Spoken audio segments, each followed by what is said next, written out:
Brought to you by 5paisa.com. Investing made easy and rewarding. Download the app now.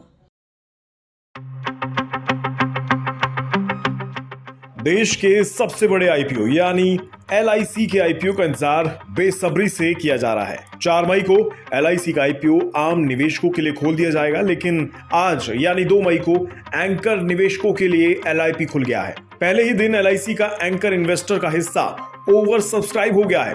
सूत्रों की माने तो LIC के आईपीओ को एंकर इन्वेस्टर की ओर से 7,000 करोड़ की बोलियां मिली हैं, जबकि सरकार का एंकर इन्वेस्टर से 5,630 करोड़ रुपए जुटाने का प्लान है।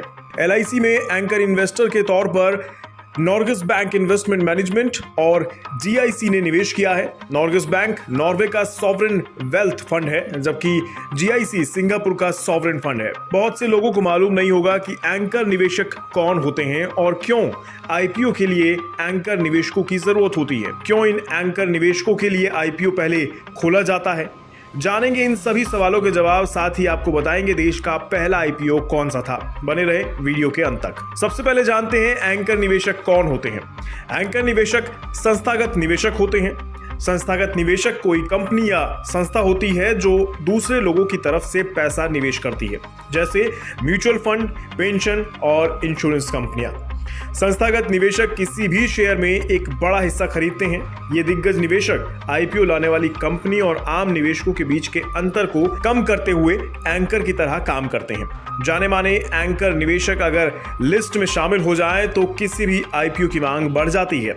एंकर निवेशक आईपीओ की सही कीमत को तय करने में भी मदद करते हैं। इससे आईपीओ के सफल होने की संभावना बढ़ जाती है, जो निवेशकों और कंपनी दोनों के लिए सही रहता है। बता दें, सरकार का इस आईपीओ से 21,000 करोड़ रुपए जुटाने का प्लान है। ये आईपीओ पूरी तरह से ऑफर फॉर सेल पर बेस्ड होगा, इसलिए शेयर बिक्री से होने वाली आय भारत सरकार को जाएगी। इसका मतलब है कि बीमा कंपनी को इस आईपीओ से कोई पैसा नहीं मिलेगा। जानकारी के अनुसार एलआईसी के आईपीओ में क्वालिफाइड इंस्टीट्यूशनल बायर्स यानी क्यूआईबी के लिए 50% हिस्सा रिजर्व रहेगा, जिसमें एंकर निवेशक भी शामिल है। तो वहीं आईपीओ का 15% से ज्यादा हिस्सा नॉन इंस्टीट्यूशनल इन्वेस्टर्स यानी एनआईआई के लिए आरक्षित होगा। 35% खुदरा निवेशकों के लिए रिजर्व रहेगा, तो वहीं इस एलआईसी के पॉलिसी होल्डर्स के लिए 10% हिस्सा रिजर्व रहेगा।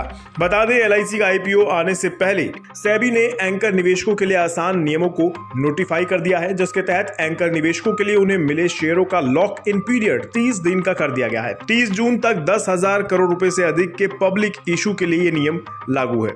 उम्मीद की जा रही है कि सेबी के इस कदम के चलते एलआईसी को और अधिक निवेशक मिलेंगे।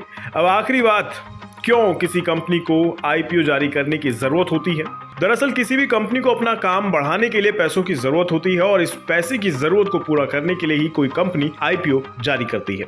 शेयर बाजार में लिस्ट होने के बाद कंपनी अपने शेयरों को बेचकर पैसा जुटाती है। बदले में आईपीओ खरीदने वाले लोगों को कंपनी में हिस्सेदारी मिल जाती है। मतलब जब आप किसी कंपनी के शेयर खरीदते हैं तो आप उस कंपनी के खरीदे गए हिस्से के मालिक हो जाते हैं। चलिए आखिर में आईपीओ से जुड़ी कुछ रोचक जानकारी भी आपको देते चलें। क्या आप जानते हैं कि देश का पहला आईपीओ कब आया था और कौन लाया था? नहीं तो चलिए हम बताते हैं। 1977 में रिलायंस इंडस्ट्रीज लिमिटेड ने आजाद भारत का पहला आईपीओ लॉन्च किया था। इसका इशू साइज 2.82 करोड़ रुपए था। 1991 में आर्थिक उदारीकरण के बाद 5 साल में ही रिलायंस के संस्थापक धीरूभाई अंबानी ने 4 बड़े आईपीओ लॉन्च किए।